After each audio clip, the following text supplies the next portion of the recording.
Johnny. Ok, donc on va procéder à l'attestation du témoignage de l'islam. Donc, tu vas juste répéter avec moi. On va dire en français si tu veux, après on va faire un temps.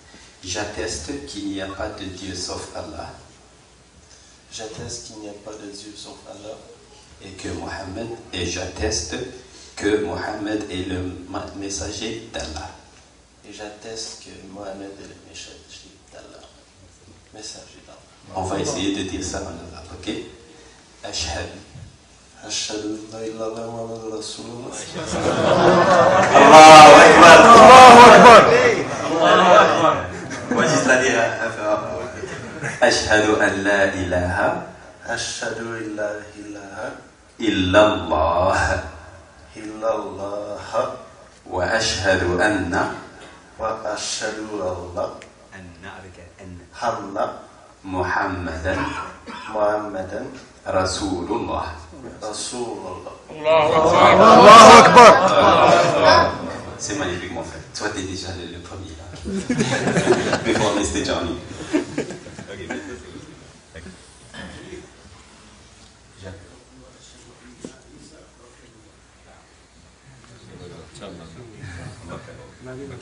J'atteste qu'il n'y a pas de Dieu sauf Allah. J'atteste qu'il n'y a d'autre Dieu qu'Allah. On va juste la dire. J'atteste qu'il n'y a pas. J'atteste qu'il n'y a pas d'autre Dieu qu'Allah. Et j'atteste que Mohammed est le messager d'Allah. Ashhadu an la ilaha illallah wa ashhadu anna Muhammadan Rasulullah. Allahu Akbar. Allahu Akbar.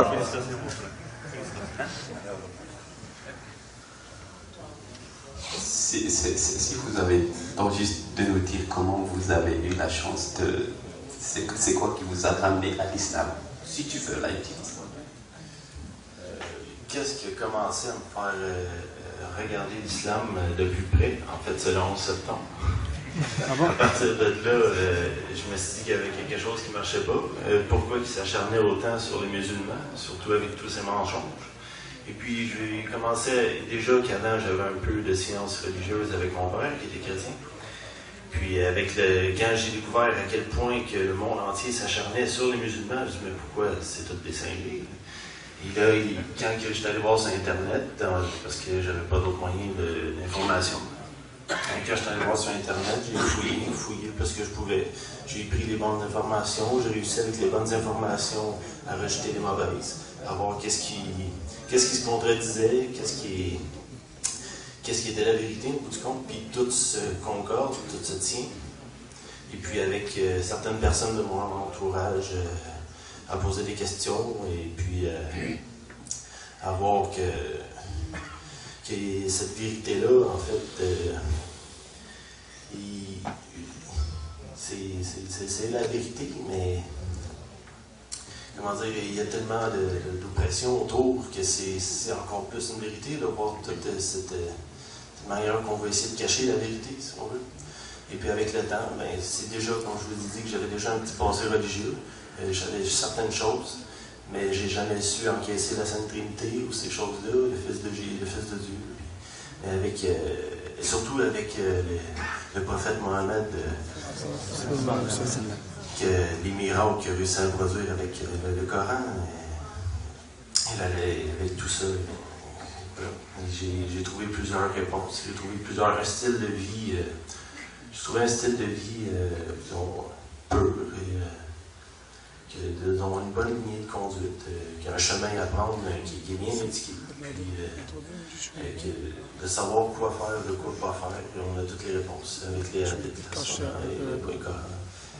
Puis avec ça, ben, en fait, c'est la première fois que je viens dans une mosquée. Avec toutes les informations que j'ai réussi à avoir, mais j'en étais rendu à aller dans une mosquée, à parler directement, parce qu'il y a avoir la communauté musulmane, qui qui sont très chaleureux. Hein? Puis c'est non plus, honnêtement, en tant que Québécois qui vit dans une société vraiment athée, qui est toujours, disons, cette confrérie-là, j'ai jamais réussi à trouver dans les Québécois, dans leur comportement politique, si on veut.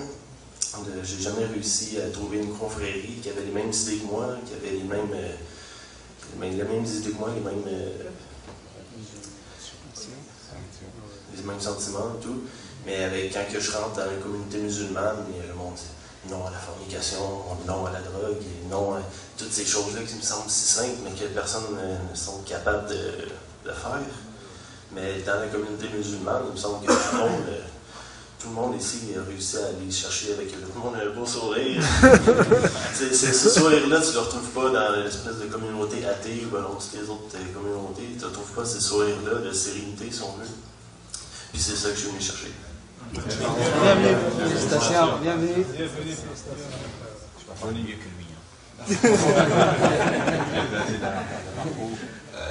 Oui, je dois avouer que la barre est haute. Mais bon, personnellement, moi, dans mon enfance, dans mon passé, ça a toujours été un passé extrêmement anti-religieux. J'ai jamais été attiré d'une quelconque façon quand j'étais jeune vers la religion.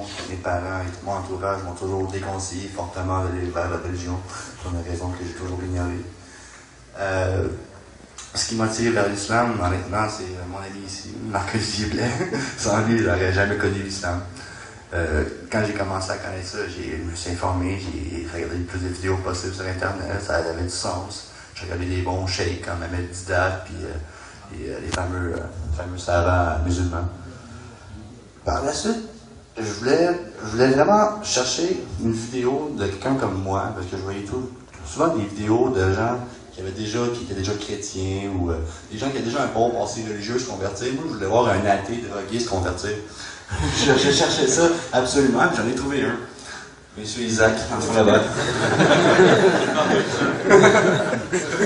Écoutant sa vidéo, que là, ça m'a vraiment convaincu pour de bon. J'ai écouté son parcours avec l'imam Rachid Abou Hudayfa. Puis j'ai écouté ça m'a vraiment inspiré. Je me suis dit, ok, écoute, c'est lui, avec le passé qu'il a eu, il a réussi à faire ça, puis il est rendu où est-ce qu'il est rendu, puis il a le sourire dont on parle, Marc, un sourire genre de paix intérieure, tu sais, un sourire franc, vrai, pas fake, tu sais. Bon, et grâce à ça, j'ai vu que l'islam c'était la grande vérité. Je suis désolé, je suis un peu. C'est bon. Takbir! Takbir!